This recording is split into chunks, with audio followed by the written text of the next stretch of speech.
Socks, हम हिंदुस्तानियों को सभी चीजों में मसाले चाहिए, चाहे वो बॉलीवुड मूवीज हो, चाहे पिंकी आंटी की गॉसिप्स। सब कुछ मसालेदार चाहिए। अगर हमें मसालों से इतना ही प्यार है, तो हमारे किचन में वही पुराने स्टाइल के मसाले हम क्यों इस्तेमाल करते हैं? अब बात करें ब्रांड्स की, तो गिने चुने ब्रांड्स हैं जो दिखते एक जैसा है। 40-50 साल से कोई इनोवेशन नहीं हुआ है। पहले खुला बिका करते थे, फिर डब्बे में आ गए। साक्स आज स्पाइस मार्केट जो है 80,000 करोड़ रुपए का है, बट इसमें 70% सेक्टर अनऑर्गेनाइज्ड है। इसीलिए सबसे ज्यादा मिलावट किसी भी फूड प्रोडक्ट में अगर होती है, वो मसालों में होती है। आपको शौक लगेगा जान के, मसालों में ईंट, केमिकल, भूसा, यहाँ तक गोबर तक मिलाया जाता है। क्या? ये जी न्यूज का रिसर्च रिपोर्ट था, एनी टाइम आप कहीं पे भी सर्च कर सकते हैं। लेकिन अब हम लेके आए हैं इसी इंडस्ट्री का चेहरा बदलने के लिए ज़ॉफ। साक्स, मैं हूं आकाश कुमार अग्रवाल। साक्स में हूँ आशीष अग्रवाल। हम आते हैं रायपुर छत्तीसगढ़ से। बेसिकली हम जॉफ के फाउंडर्स हैं। Zoff one of the best infrastructure है सेंट्रल इंडिया में, with cool grinding technology. Unique G block packaging के साथ आता है, प्रॉपर लैब फैसिलिटी के साथ आता है, हर क्वालिटी प्रॉपर्ली मेंटेन की जाती है।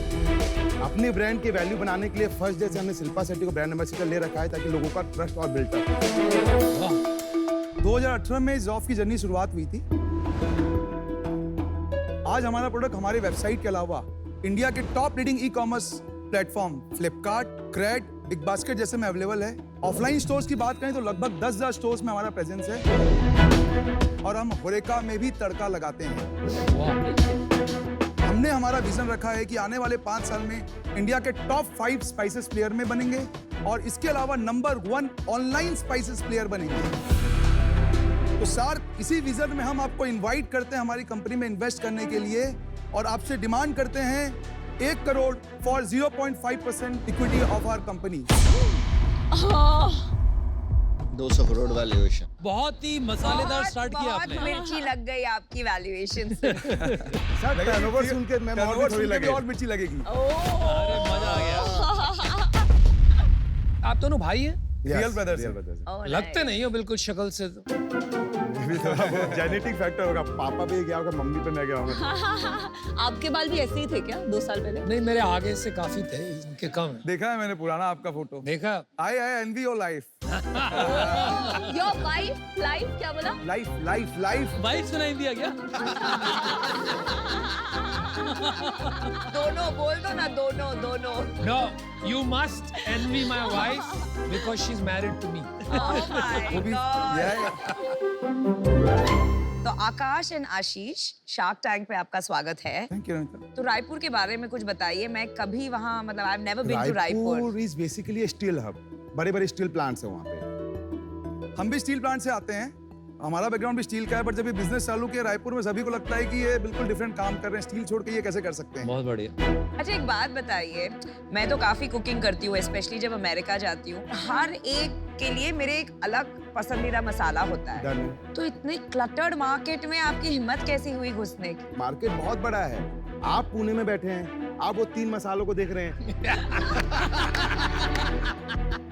तमिलनाडु वाला आची को देख रहा है, छत्तीसगढ़ में कोई एमडीएच को देख रहा है। आपको बड़ा पता है मसालों के बारे में? हाँ? पुणे में बैठ के क्या बोल रहे हो? हाँ? अरे हर एक मसाले के मैं नाम बताती हूँ अब।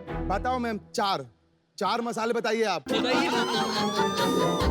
भाई साहब इधर आओ, क्या मजा आ गया सुन के। तुम तो कॉन्फिडेंस लेवल क्या हाई है। बताइए 4 मसालों के नाम। हे भगवान, बताइए 4 मसाले। बताओ। 4 का नाम लेते हैं आप, 4 लीजिए। 4 ज्यादा यूज नहीं किए होंगे अभी तक। हाँ बताइए। परंपरा is basically Maharashtra based Pune से उसी बेल्ट के लिए। तो मैं तो परंपरा यूज करती हूँ। हाँ ठीक है, बट आंसर इज राइट। अच्छा, परंपरा। Kitchen king is not a masala ma'am. अरे किचन किंग मसाला ब्रांड है, नेम नहीं है, ब्रांड नेम नहीं है, मसाला है। किचन किंग एक टाइप आता है। नमिता की ध्यान से। अरे किचन किंग एक ब्रांड है भाई। नहीं मैम, मसाला का नाम है किचन किचन किंग। किंग हमारे पास भी, मेरा भी किचन किंग हो रहा है। किचन किंग है वो रहा।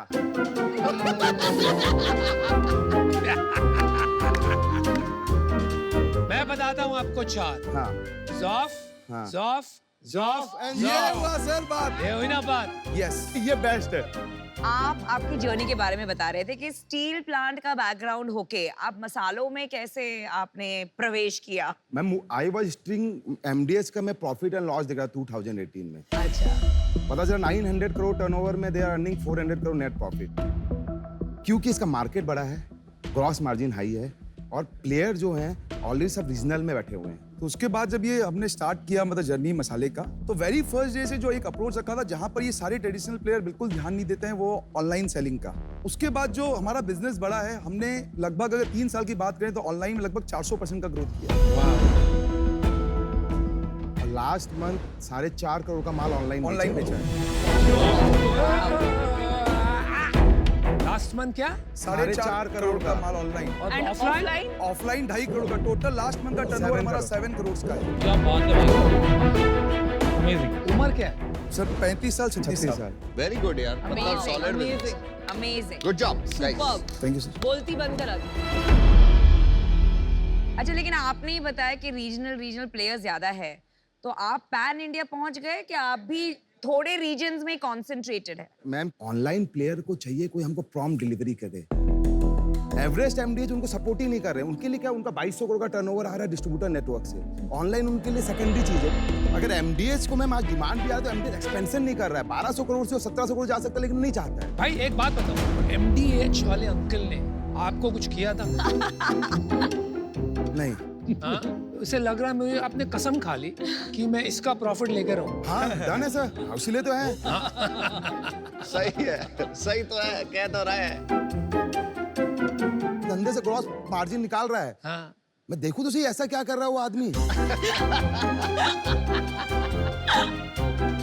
50% प्रॉफिट निकाला तो अब एक बनिया मारूंगा, दिमाग चलेगा ना। 50% कर क्या रहा, मैं क्या करूं कि मैं पहुंच जाऊं 5-7 साल में इस जगह में। मजा आ गया भाई से मिलके आपसे। आप अपने प्लांट का कुछ वीडियो दिखा सकते हो? आपने जो प्लांट बताया, प्लांट कहाँ है? सर पहला है कूल ग्राइंडिंग टेक्नोलॉजी। ये मतलब क्राइजोनिक का नीचे वर्जन है। क्राइजोनिक we basically use in pharma पीसने के लिए, लेकिन वो मसाले को कॉस्ट इफेक्टिव बनाने के लिए हम नाइट्रोजन नहीं डालते। हम उसको एयर में जो रूम टेम्परेचर होता है उसमें पिसाई करते हैं, जिससे उसका न्यूट्रिशन और सब सही रहता है।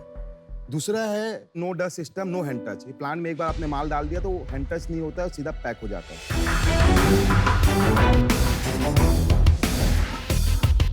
फिर 7 stage cleaning system, basically raw material है जो अनऑर्गेनाइज्ड प्लेयर लाते हैं, पीस देते हैं कोई भी माल को पकड़ के। लेकिन कोई भी चीज़ अगर धरती से निकलती है तो उसका डस्ट भी आता है, पत्थर भी आता है, भूसा भी, सब कुछ आता है। वो सबको पीस देते हैं। रोस्टिंग फैसिलिटी प्रॉपर है, कि मतलब कुछ मसालों को एरोमा देने के लिए you have to roast, like जीरा को रोस्ट करना पड़ता है। खुद का इन हाउस कोल्ड स्टोरेज है जहाँ सब रॉ मटेरियल आके स्टोर रहता है। बहुत बढ़िया प्लांट है। कितना बड़ा प्लांट है? सर प्लांट 3 एकड़ में है और 40,000 स्क्वायर फीट में पूरा प्लांट। कितने लोग काम करते हैं उसमें? 200 लगभग। प्लांट पे खर्चा कितना हुआ? लगभग 20 करोड़ के आसपास। 20 करोड़ के आसपास। Yes. आपके प्रोडक्ट के सैंपल्स दिखाएंगे आप? ये सर कोविड में लॉन्च किया था हमने। अच्छा, ये क्या है? हल्दा अमृत सर। हल्दा मतलब? हल्दा अच्छा, में मतलब हल्दी। कि- और दूसरा दिखाओ। स्मेल कर सकते हैं सर खोल के इसको।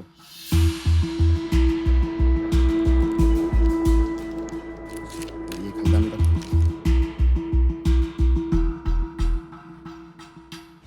अभी नॉर्मली प्राइस क्या होता है आपका? जो नॉर्मल है that's at par with Everest का जो मार्केट MRP का है। जो प्राइस है उसके साथ कंपैरिजन। हाउसी के साथ ही, क्योंकि ही इज द लीडर तो उसके आसपास ही हमारा प्राइस है। ठीक है, टोटल आपने बिजनेस में अपने पैसे कितने लगाए हैं? हमारा करीब इसमें 30 करोड़ रुपए लग चुका है। 20 करोड़ के आसपास का टर्म लोन है एंड वर्किंग कैपिटल है 8 करोड़ का हमारे पास, तो आपने 60 लाख का इक्विटी करा है। जिसमें 12.5 करोड़ इक्विटी है और लगभग 17-17.5 करोड़ अनसिक्योर्ड लोन है। हमारा ही पैसा, सारा पैसा पापा ने ही दिया। तो टोटल कैपिटल एम्प्लॉयड आपका 60 करोड़ 60 का है। करोड़। लगभग पिछले महीने आपने कितना प्रॉफिट कमाया? हमारा प्रॉफिट होगा 70-80 लाख के आसपास। और इस साल का क्या प्रॉफिटेबिलिटी चार्ट? इस साल भी लगभग हम 5 करोड़ के आसपास ही हमारा प्रॉफिट जाएगा, 5 से 6 करोड़ के आसपास। देखिए आप दोनों भाई कंपनी साथ में चलाते हैं, क्या क्या संभालते हैं? सर मैं देखता हूँ ऑनलाइन सेल्स और फाइनेंस, ये देखते हैं ऑफलाइन सेल्स और प्लांट का पूरा ऑपरेशंस लेके लॉजिस्टिक तक, और मार्केटिंग हम दोनों साथ में मिलकर देखते हैं। और सीईओ कौन है? सीईओ का प्लान है, फिलहाल सीईओ नहीं है। किसी भी कंपनी में जब एक इन्वेस्टर आते हैं तो there is has to be a point person जो उनके सब सवाल आंसर करेंगे। आपकी करंट कंपनी में एक सीईओ क्यों नहीं है, ये आंसर कीजिए। अभी तक मैम सोचे नहीं कि सीईओ को रखना है। अरे कैसे सोचा नहीं, इन्वेस्टर आएगा तो किससे बातें करेगा? नहीं, उसके बाद सी अभी जो करेंटली हम यहाँ तक लेके गए हैं, हमने अपने हिसाब से जो हम कर सकते थे वो हमने किया, एक लेवल तक पहुंचाया। मुझे लगता है ये सब सारी वाहियात बातें, मुद्दे की बात पे आते हैं। आप सिर्फ मार्केटिंग के लिए आए हो और किसी के लिए नहीं आए हो। नो सर, मैं बताता हूँ क्यों। अभी ठीक करते हैं ना, हिसाब पूरा ठीक करते हैं, ठीक है? आपके पास 50 करोड़ का लोन है। 50 को नहीं, 27 करोड़ है। बैंक का 27, 30 करोड़ का आपका खुद का है, 50 हो गया ना? पापा का पैसा लगा हुआ है ना? हाँ। आपका प्रॉफिट हर साल का 5 करोड़ है, आप 200 करोड़ मांगने आ रहे हो। अगर 50 करोड़ में भी लगाता हूँ तो मेरी इक्विटी कब फ्री होती है? जब 10 साल के बाद आपका लोन खत्म होता है। मेरी बारी तो लास्ट आएगी लोन उतरने के बाद, तो मेरे पैसे बनेंगे कैसे भाई? आप आए ही नहीं हो इन्वेस्टमेंट के लिए, आप सिर्फ मार्केटिंग के लिए आए। मैं एक्सपर्टीज के लिए आया हूं। अगर हमको मार्केटिंग के लिए आया था, पैसा वीसी से भी आ सकता था, बैंक से भी हम लेके आ जाते। बॉस आप नहीं समझ रहे हो, आपका डेट और इक्विटी रेशियो बराबर नहीं है। आपका डेट जब तक उतरेगा नहीं, मेरी इक्विटी की बारी नहीं आएगी। आपका सिर्फ आपका इक्विटी लगा हुआ है। Debt to equity ratio, debt का अर्थ होता है लोन जो कंपनी ने लिया है, इक्विटी यानी कि फाउंडर्स ने कितना पैसा कंपनी में डाला है। इसके रेशियो को डेट टू इक्विटी रेशियो कहते हैं। सारे बैंक इस रेशियो को देखकर ही आगे लोन देते हैं। सर आप आज 60 करोड़ की सोच रहे हो, हाँ। 2 साल बाद 200 करोड़ का धंधा कर रहे होंगे। कैसे करो? आप 100 से 1000 करोड़ पहुंचाए हैं। अमन भी जानता है, आप भी जानते हैं और सब जानते हैं। बस 100 करोड़ पहुंचना टफ होता है, उसके बाद सही गाइडलाइन, सही मार्केटिंग की जाए। 100 से 500 करोड़ पहुंचना टफ नहीं होता और फिर 500 से 900 करोड़ पहुंचना टफ नहीं होता। धंधा आपको चलाना है, स्ट्रैटेजी आप बताओ। हमारा नहीं आया बढ़ेगा धंधा। सर अपना सिंपल स्ट्रेटेजी है, जाइंट्स के ऊपर राइड करना है। फ्लिपकार्ट ने सबसे बड़ा लिस्टिंग किया 2020 में। आज 5 लाख से चालू हुआ जर्नी 2 करोड़ पहुंच चुका है। They have given me the projection of 5 CR in next 3 years. Crate से 1 साल पहले big 5 crore in 3 years, right? 5 साल का मंथली टर्नओवर सर। चलिए आपको मैं ऑफर करता हूं, कंडीशनल ऑफर 1 करोड़ 2%। लेकिन मेरा कंडीशन ये है, आपका जो 18 करोड़ जो लोन है वो कन्वर्ट होगा इक्विटी में, तभी ये ऑफर स्टैंड होता है। अगर वो कन्वर्ट नहीं होता है, अगर उस पे आपने 1 दिन भी ब्याज दिया तो मैं मेरे पैसे ले जाऊंगा वापस। तो दैट्स माय ऑफर। मेरे 2 सवाल हैं। अगर आप दोनों में डिफरेंस ऑफ ओपिनियन होता है तो किसका डिसीजन फाइनल होगा? देखिए अगर कंपनी अभी ऐसी ही चल रही होगी, मानो हम लोग रन कर रहे हैं, तो चीजें हमको देखना पड़ेगा कैसे होगा। लेकिन कोई भी आता है। नहीं, आप इतने सिंपल सवाल का लंबा जवाब दे रहे हो। भाई बोल दे यार, कोई भी नाम ले लो, क्या फर्क पड़ता है? बड़ा कौन है? मैं बड़ा। हूं, तो मेरा फाइनल। चलो बड़ा आपका चले, ठीक। वो अग्री नहीं कर रहे। पर दूसरा सवाल ये है, आप मार्केट में फंड रेजिंग का ट्राई कर रहे हो? कितना बड़ा राउंड रेज करना चाहते हो? Good question. 100 करोड़ के बाद। अभी बैंक में कितने पैसे हैं? बैंक में अभी 1 करोड़ रुपया है। 1 करोड़। वर्किंग कैपिटल में कितना पैसा लगा हुआ? सब मिला के 10, 11, 12 करोड़ के आसपास है। 10, 11, 12 स्टॉक, एफजी, डेट सब मिला के। चल ठीक है, मैं देखो ऑफर देता हूँ 1 करोड़ 2%, सेम नो कंडीशन। बोल।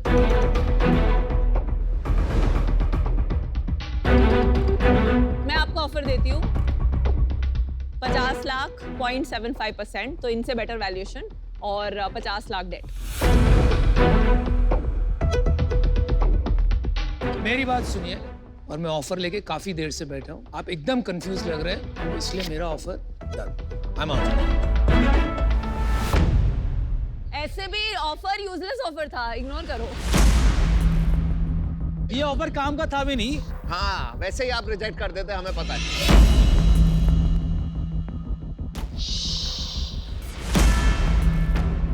मेरा डिसीजन है कि मैं आउट हूँ, और मैं आपको प्राइमरी रीजन बताती हूँ। फॉर मी ये बहुत बहुत बहुत इंपॉर्टेंट है, ये सीईओ का डिस्कशन। मैं कब से देख रही हूँ आप इतना ओवरलैप कर रहे हो और इतना मतलब कंफ्यूजन हो रहा है। For this reason I am out. आपके फादर का क्या काम है, कितना बड़ा काम है? इंटीग्रेटेड स्टील प्लांट है, मतलब power plant, sponge iron, furnace. कितना प्रॉफिट बनाते होंगे आप वहाँ पर? Sir 30 crore last year. 30 crore का। तो आप काफी वेल टू डू फैमिली से आते हैं। That's a partnership firm also. 2 partners भी हमारे साथ हैं उस बिजनेस में। फादर ने क्यों नहीं बोला कि आप उनके बिजनेस को ज्वाइन करो, या आपने उनको मना कैसे किया? पापा ने पहले से ही देखा स्टील हमको किक नहीं देता। स्टील एक रीजनल बिजनेस तक सीमित है। गवर्नमेंट डिसीजंस पे गवर्नमेंट पॉलिसी आया, डिसीजन चेंज। आपको ना डिसीजन लेना पड़ेगा। लेते हैं अमन, इतना जल्दी मत मचाओ। बात तो करने नहीं दिया आपने मेरे को, आप ही बोलते रहे। आप समझ ही नहीं पाते बिजनेस से, हम क्या करें? वैल्यूएशन तो आप गलत देते हो हमेशा। तो सीधी सीधी बात करते हैं, आप लोग का मेरे को बहुत ही अच्छा लगा केमिस्ट्री, और काफ़ी पैशन लगा। डिसीजन मेकिंग के लिए एक सीईओ बनाना पड़ेगा आपको, बहुत क्रिटिकल है। जरूरत नहीं। अमन ने आपको सबने जो दिया है उससे बेटर ऑफर है मेरा। 1 करोड़ रुपए डालूंगा जो आपको चाहिए, 1.5% चाहिए मेरे को। 1 CR for 1.5%. सेम मैच किया इन्होंने विनीता का वैल्यूएशन। अब रोज मेरी ऑफर पर मैंने डेट नहीं डाला ना, आप डेट डाल रहे हो। हम 2 मिनट बाहर बात करना हाँ चाहिए। बिल्कुल करिए। हाँ, एक और 1%। वन तो बाद में रोहन को पॉइंट सेंट्री को करेंगे नहीं। एक पॉइंट सेंट्री बोलते हैं। 1% बोलिए। बोलिए, डिसीजन दीजिए आप। इसको से थोड़ा सा ठीक करते हैं ऑफर को, मतलब बताओ। तो उसको 1 करोड़ 0.75% में सर, मेरा ऑफर सभी के लिए, सभी साक्स के लिए तो है, आप मतलब- इधर क्यों नहीं देखना चाह रहे हैं, मेरे और विनीता की तरफ? आप वहीं क्यों देखे जा रहे हैं आप? वो बहुत अटेंशन सीकिंग है ना, तो इसलिए यार 1 करोड़ 0.75 मेरे लिए तो थोड़ा कम हो जाएगा। वैल्यूएशन पे ज्यादा अब वो थोड़ा बहुत आप हम तीनों मिलके शायद सोच सकते हैं, पर आई थिंक 1 करोड़ 1% से कम तो नहीं, नहीं। तीनों मिलके नहीं करे, 0.25% का फायदा क्या लेने का? मैं आपको लास्ट ऑफर देता हूँ, ठीक है? अगर आपको नहीं लेना होगा मना कर देना, वरना मैं मना करूँगा। 1 करोड़ 1.25% फाइनल ऑफर, यस और no? Deal done sir. Yes. आपने मौका नहीं दिया हमारे को ऑफर देने का। वाह, आप अमन को ही लेने आए थे क्या? हाँ, हाँ, लग रहा ऐसे है। ऐसे ही लग रहा है। बोल दे जल्दी से। हाँ, अमन बोल सर देना, को बोल देना। लेने के लिए ही आए थे। अनुपम सर को लेने आए थे actually। चल फिर जा। नहीं एक्चुअली आप आगे से ऐसे नहीं है। पकड़ के ले जाऊंगा। I just All the best. All the best. Good job, well done. Good luck. Good luck.